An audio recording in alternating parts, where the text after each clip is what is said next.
To make this video. I've been in law enforcement for 10 years, and I'm speaking to my peers, other fellow officers, people in any kind of law enforcement position. I've seen officers nationwide enforcing tyrannical orders against the people, and I'm hoping it's the minority of officers, but I'm not sure anymore, because every time I turn on the television, every time I look to the internet, I'm seeing people arrested or cited for going to church, for traveling on the roadways, for going surfing, opening their businesses, going to the park with their families, or doing nails. Undercover agents go there and arrest them and charge them with what? With a crime? I don't know what crime people are committing by doing nails in their own house. But we're seeing this more and more and more, and we need to start looking at ourselves as officers and thinking, is what I'm doing right? Now, I want to remind you that regardless of where you stand on the coronavirus, we don't have the authority to do those things to people just because a mayor or a governor tells you otherwise. I don't care if it's your sergeant or your chief of police. We don't get to violate people's constitutional rights because somebody in our chain of command tells us otherwise. It's not how this country works.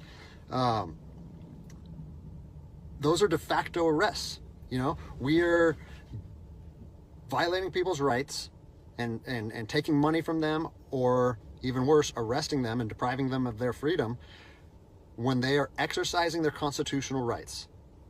So let's talk about that. Let's read something right here off of the Declaration of Independence. All men are created equal. Among these, we have the right to life, liberty, and the pursuit of happiness. That to secure these rights, governments are instituted among men, deriving their power from the consent of the governed, meaning our power and any government official's power is derived from the people. Okay? We don't hold power over our citizens. It's contradictory to everything that our country stands for. And this is what I'm seeing. First Amendment rights, telling people they can't go to church, freedom of religion. Okay? Telling people they can't protest, freedom of assembly. Fourth Amendment violations, illegal traffic stops to check for papers. What are you, the Gestapo? Is this 1930s Nazi Germany? You don't get to stop people unless you have reasonable suspicion or probable cause that they have committed a crime.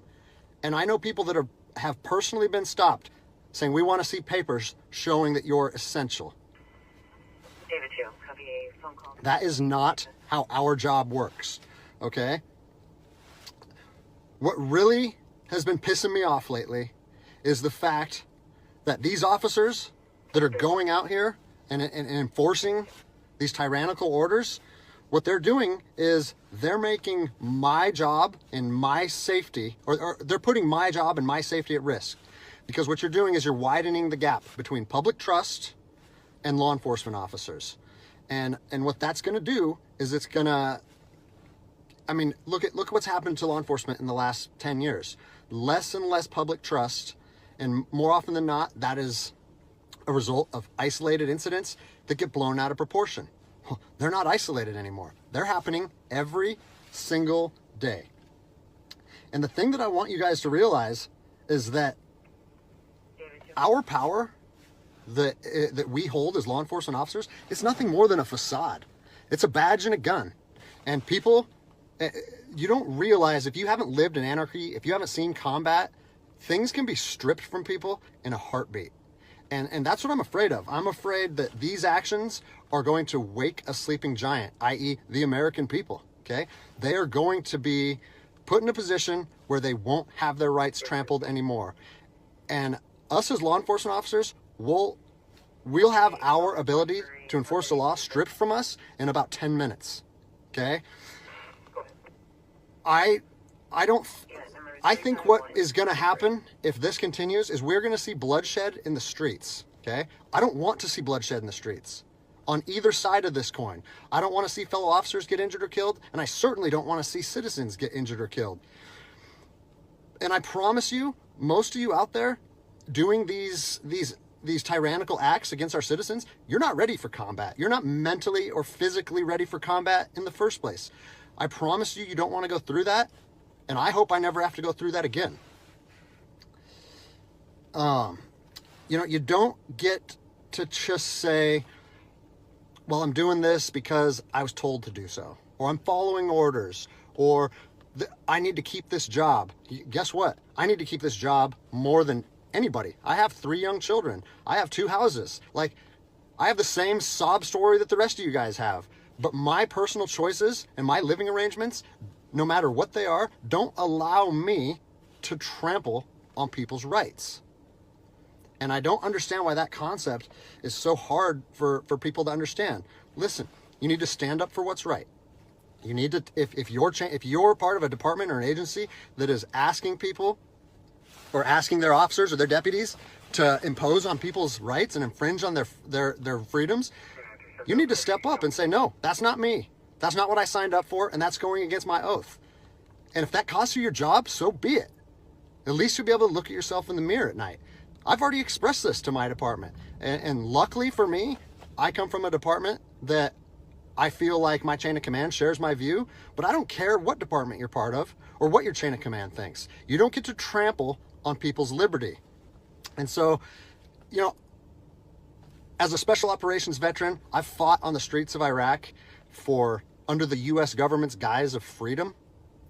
And I'm telling you what, the American people are going to you are going to wake a sleeping giant, and they are going to fight 10 times harder for their freedom on their soil than anything you've ever seen before. And if that's something you're willing to face, then keep trampling on people's rights. But I promise you, the American spirit of defiance is going to rise again, and it's going to be a big problem for our country. So I'll leave you with this, something that I learned as an E-nothing in the Army. No matter what situation you're put in, if you look inside yourself and ask yourself one question, am I doing the right thing? You ask yourself that, you know the answer. And no amount of money or no order or law or anything should be able to make you go against doing the right thing. So I'm imploring officers to look inside themselves and ask themselves, is this what I want to be doing to my citizens? And I think the answer is clear. And if we all stand up together, guess what? It'll be a non-issue, no factor, because people and law enforcement will be united like we should be.